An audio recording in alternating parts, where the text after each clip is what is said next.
Well, good morning, everyone. And once again, welcome to another live this morning. Hope you're having a wonderful start to your week. And we want to say hello to a few friends this morning that come along and come on live with us, which we really appreciate if you can. We understand not every... Mike, you're number one. And let's see. Sue, right at the top. How are you? Andrea, Niagara Falls. Nativity. We appreciate. There's Brahim. You guys are unreal. We enjoy having you on. Linda, how are you from New Brunswick? And two Lindas in a row. Linda from St. Jude, Quebec. Fran from Orangeville. Dear friends, Rosa, Linda, the kidneys of Canada, Niagara Falls. Cynthia, Chelmsford. Jeanette from our staff. Dave from Muskoka, good morning. Janice, how are you? Merry Christmas, yes. Diane, Thunder Bay. Frida, Dryden. Catherine, Parksville, British Columbia. Sherry, Mississauga. Laurie, Niagara Falls, well represented. Bruno, North Bay. Sandy, Chilliwack, British Columbia. Wendy from London. And Wanda, how are you? Maria, Ottawa. Natalia, good morning to you. And Brandon, Darla in Indiana. Chantal, Ottawa. And Halifax, who was that, Georgie? Nellie, Dan, good morning. Brahim is saying Merry Christmas. Yes, for sure, Brahim. Keith, how are you, my friend? Arlene. Norma from Burlington. Donna, lots of Donnas, and we love you. Faith. P-E-I. Elaine. St. John's, Newfoundland. April, good morning. And who was that? I think it was Gertie, but I'm not sure. And a couple of, they go into the clouds. Marilyn, they go into those books. Margie, Kansas. Jerry, good morning to you. Jude from Troy, New York, how are you? Rita, Wasaga, floating today. Carol, I don't think you're floating in Wasaga. There's Doc McEwen from the University of Tennessee. Francis. And who was that in St. Petersburg? Oh, I missed you guys. Marianne, how are you? And Janice. Okay, let's get going, guys. I got Donna from Park Hill. And Sue, how are you? Brenda, Bancroft. And Elaine, good morning. Okay, guys, thanks for coming on. We appreciate it. I got so many news articles and research to talk to you about. I don't know if we're going to get them done. I'm sure we're not going to get them all done today. But, guys, really, now I posted this. Did I post it Friday or Saturday? I don't remember. Okay, I posted this study on our private Facebook group. I posted the study on fungus in the brain. Fungus in the brain in Alzheimer's patients. Okay? Now, guys, when it comes to Alzheimer's, here's the new research. Not even that new, but it's new enough. In 2005, they named, and actually they got a Nobel Prize in medicine for it, they named the Alzheimer's type 3 diabetes, okay? And I've explained that to you in this way. You got a lot of fuel in the brain. It's like swimming in the Atlantic Ocean, but you can't drink the water. It's the same thing with your brain, because sugar is not the best fuel for your brain. You can saturate your brain but sugar actually destroys the memory center of your brain. And you get insulin resistance in the brain. It really affects the hippocampus especially. It affects the other areas of the brain too. The brain shrinks. The brain shrinks because it's swimming in the wrong fuel, guys. Okay? So that's number one.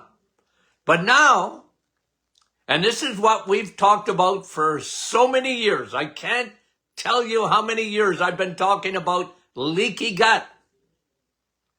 Anybody that's followed me, when I had my radio show, you followed me. Lots of you did. What did I talk about? Almost on a weekly basis. Leaky gut, leaky brain. The connection between your gut and your brain. Well, one thing, when it comes to anxiety and depression, you've got more serotonin in your gut than you have in your brain. Hippocrates, 2,000 years ago, what did he say? All diseases come from the gut. Man, he wasn't far off. Think about that. All diseases, he said, came from the gut. I remember reading that in school in the 1970s and thinking, I don't know. I'm not quite sure about that. But the more we study, and guys, just understand, what did we know 50 years ago about the microbiome? You know what we knew? Not much. Not much. Now, I got to tell you something. I was always a soil guy rather than a virus guy or a bacteria guy. What do I mean by that? Well, I was always big, not so much on what virus was around, whether the flu was around, whether, bacteria or virus or whatever. You know what I was interested in? I was interested in your terrain inside. I was interested whether you had a good immune system. More than I was interested, because even when COVID came around, if you followed me at all, I was talking about, I don't care what virus comes. There'll always be viruses. Every year there's going to be a flu season. And it's not what, medicine tries to figure out what should we put in the flu shot? Like what kind of bug is it going to be this year? And I never worried about that. I was always more concerned about your immune system. And a big part of your immune system is your microbiome. The way your bacteria is set up. And we've talked about this for so long, a dysbiosis, a big word meaning you got an imbalance. You got more bad guys than good guys. And what they're finding now, what they realize now, which is new, is that things can get across the blood-brain barrier. You got leaky gut, you can have leaky brain.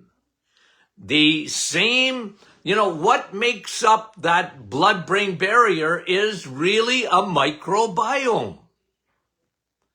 And then sure enough, your brain and your gut have always been attached, and we knew about that. We called it the vagus nerve, not Las Vegas, but the 10th cranial nerve.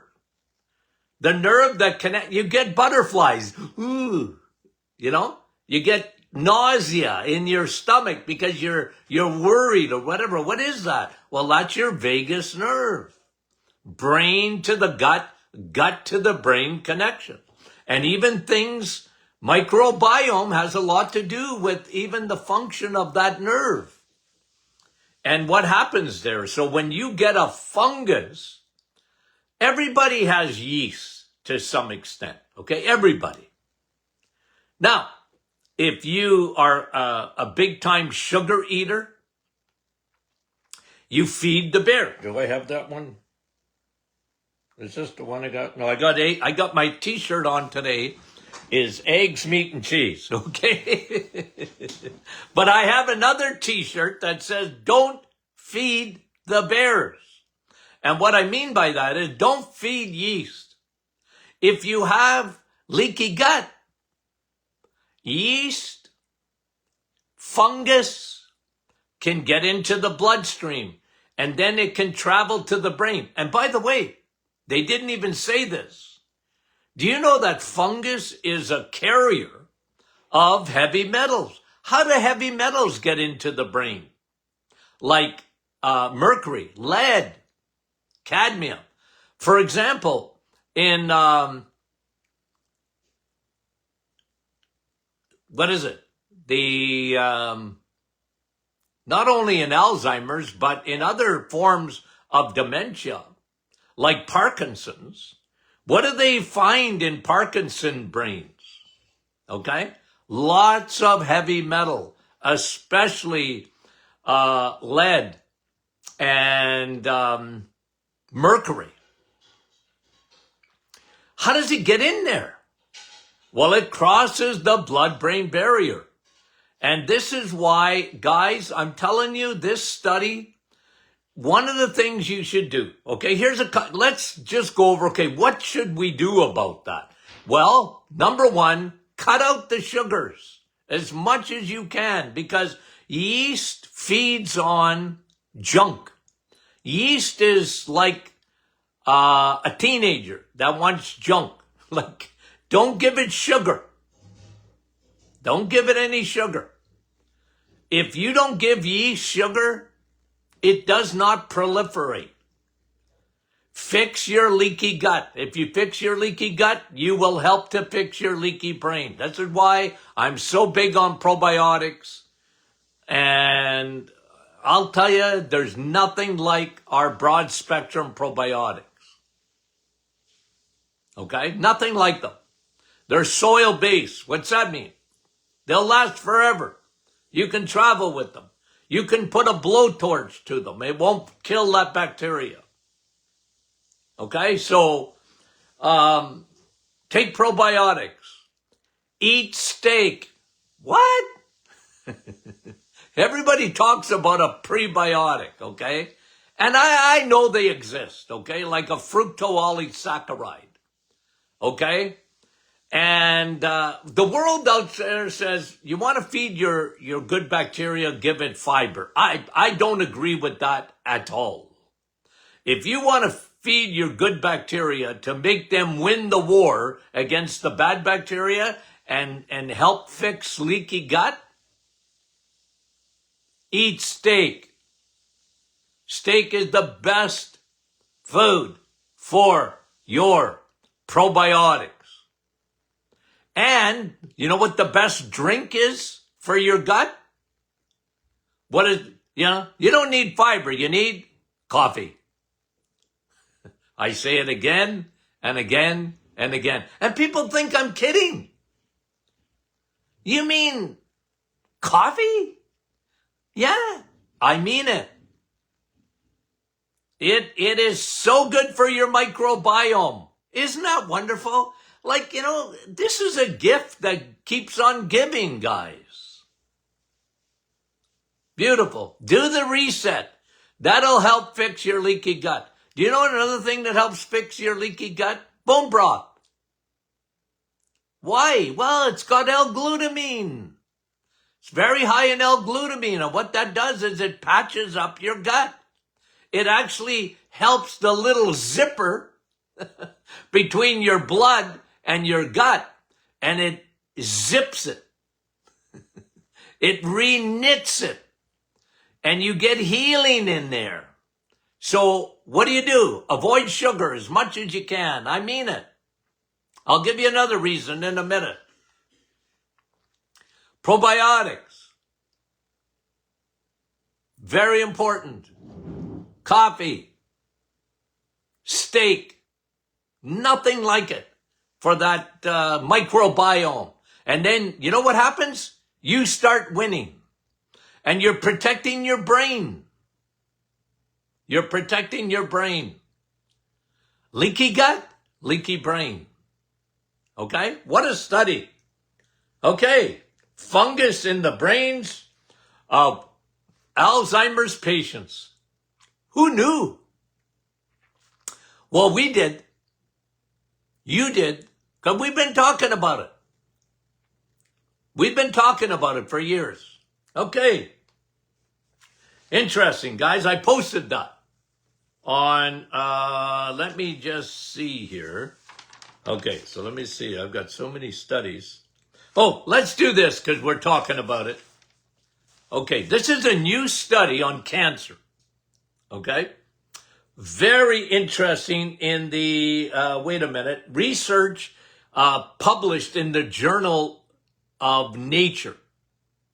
Okay, the Journal of Nature. This study really caught my attention because it says this: fructose, high fructose corn syrup, okay, is okay, listen to this, okay? This is their headline in the Journal of Nature. Fructose hijacks the liver, we knew that, but to grow cancer. What? Okay, listen. High fructose corn syrup. What do we call it at the Martin Clinic? What do we call high fructose corn syrup? What do we call it? The Antichrist of sugars, right? It's a terrible sugar. It's man-made. It goes in nanoseconds to the liver. And that's why we see so much fatty liver. But listen to what this study is saying. Okay? High fructose corn syrup, what it does is that it hijacks the liver to get fuel. Wait a minute. Okay? Cancer needs fuel. Okay? We've known that since 1928. We've known that. Okay? Research by a German doctor showed that cancer can't grow without fuel. And he talked in 1928 about sugar. So it's been around a long time, guys. Almost 100 years we've known this. But that sort of got dismissed. It sort of got hidden. You'd almost, in the days before Google, how could you ever find that research? Because they sort of buried it. And it was, I was very fortunate in my studies to be able to get these kind of resources. But the average person, they'd never ever know this because the food industry buried it as deep as they could bury it. They would have put it into the mines and put it underground so that no one could ever read it. But we knew back in 1928 the dangers of sugar and cancer because it was the fuel of choice. Now, as we study this more and more, a particular sugar, high fructose corn syrup, which is the sugar of choice in almost every processed food, in soda, yada, yada, yada. It's in everything, and they couch the name. Anywho, listen to what it says. Especially to grow cancer, skin, breast, especially. Prostate, anytime you see breast cancer for women, think of prostate cancer for men. Almost exactly the same cancers. Okay? Cervical cancers. Okay? Okay, so what happens when you consume high fructose corn syrup. Nanoseconds, it goes to the liver. Unlike other sugar. Okay? Right to the liver. Where it's stored as fat. But listen, okay? The liver produces certain lipids, fats, from fructose that feeds cancer cells. Now, I'm not talking about you eating an apple, okay? I'm not talking about you eating a few berries. I'm not. It's not the same. Okay, it's not the same. It's fructose, but it's in nature. It's the way God wanted you to eat fructose. Eat it in the fruit and don't drink it. But high fructose corn syrup is a demon. Okay? And so here, I'm just quoting the article. Listen to what it says. Okay? The liver produces certain lipids. Okay? When you see the word lipids, think of fats. Okay? From fructose that feeds cancer cells. And then, in effect, the cancer is what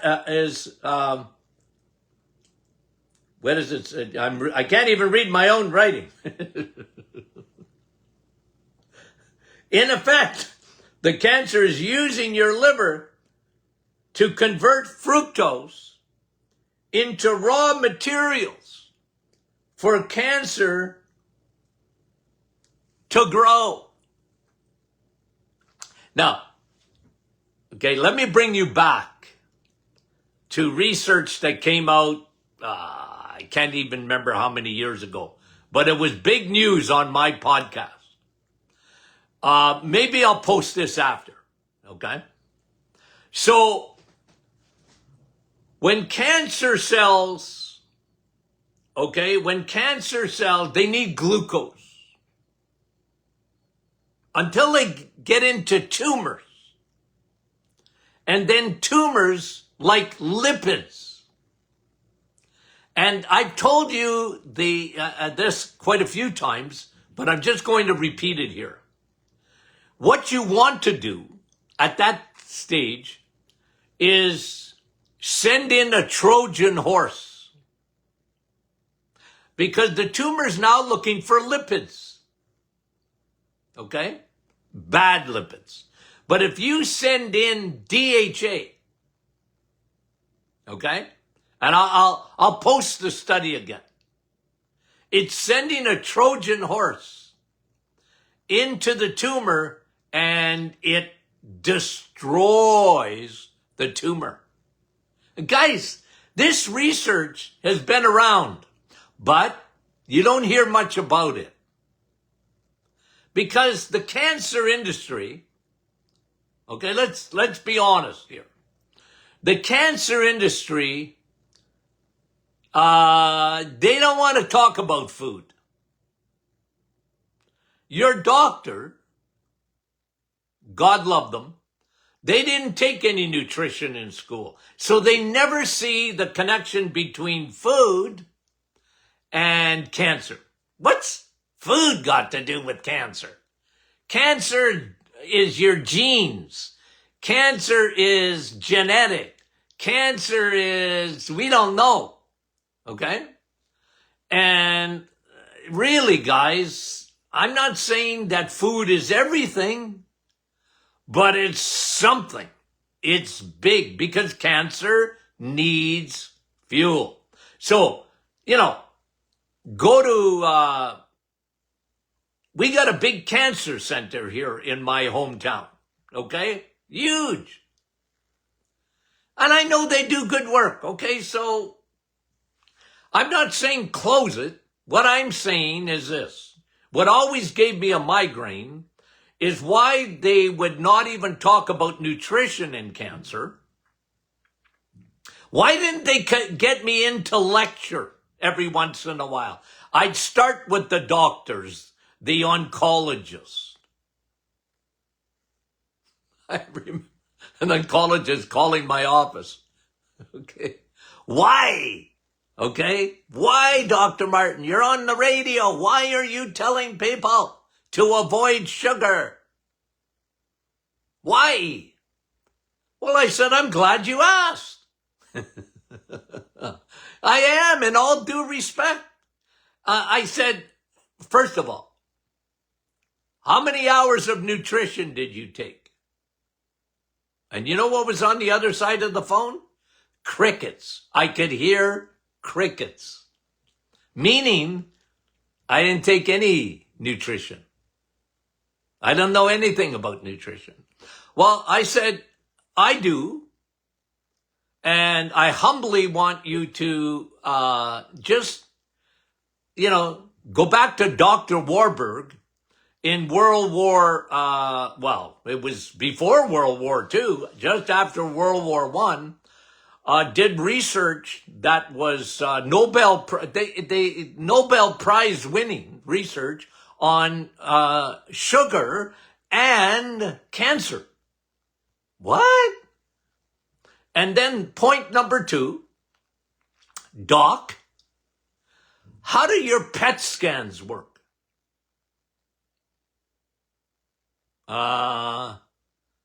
With glucose? Yeah. You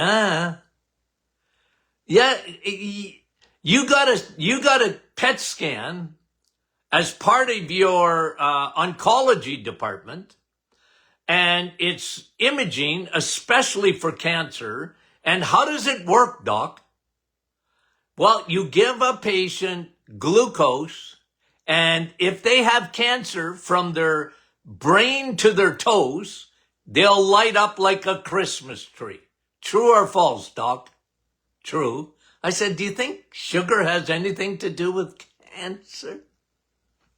And I was being nice about it. I really was. And even today, you get the pushback. They have Tim Hortons in our oncology unit at our local cancer center. They have a Tim Hortons. Well, I don't mind the coffee, but it's everything else in there. Why would you give a donut to a cancer patient? And then, here's the geniuses. Here's some boost. You need a drink. Here's some boost. That'll boost your cancer. Here's Ensure. That'll ensure that your cancer grows. But you see, if you don't know the connection, what kind of advice can they give you? Because they don't give you any advice. And if they do, it's wrong. Cancer, But listen to this research. It's so incredible. It's not only talking about sugar, it's talking about a very specific sugar, a man-made sugar. High fructose corn syrup. It's everywhere, man. And it's especially, let me read this last part to you again. In effect, quoting the article, in effect, the cancer is using your liver. Remember, what happens in the liver doesn't stay in the liver. I've taught you guys that. Where everyone talks about almost every other organ, the liver is like Rodney Dangerfield. It don't get no respect, and people don't understand their livers. And doctors don't worry about your liver unless you got cirrhosis of it or cancer of the liver. But a lot of things happen, guys, in your liver. And cancer, I'm just reading the article. In effect, the cancer is using your liver to convert fructose into raw materials for cancer construction project. Cancer needs glucose. and it particularly loves high fructose corn syrup. Wow. Guys, this is earth-shattering. Blow your socks off study.